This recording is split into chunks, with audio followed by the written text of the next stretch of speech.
Today I will teach you how to add worksheet, in a certain workbook. So by default, always Excel will open with default 3 sheets. So when you open Excel at the first time, always has a default sheet, which is 3 sheets. For example, sheet number 1, number 2, and number 3. For example, you want to add sheet, or you want to add more 100 sheet or 10 sheets, and so on. So you can add sheet according to your needs.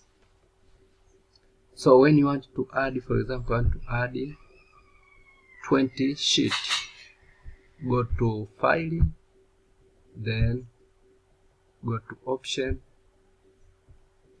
go to General tab, then click here. For example, there is this 7 sheets, so write the number of sheets which you want to appear in your workbook. So for example, I want 25 sheet. Okay, click OK. So when I close this sheet, and when I open another sheet, another Excel sheet, this will open with 25 sheet. We open with 25 sheet by default. We open by 25 sheet by default. As you see, this one, there is 25 sheet.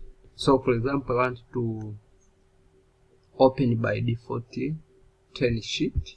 So also go to File, click on Option, General tab, then select here 10 sheet. Click then OK. So when you close here and you open another sheet, another Excel sheet, this will open with default 10 sheets. So this is how to add more sheets at once. But when you want to add one sheet by another, click on this icon, then click here. As you see, the sheets are added. As you see, more sheets are added. So this is how you can add sheets one by one, or many sheets at once by default. Thank you for watching this video. Please subscribe in order to get more important videos. See you in the next video.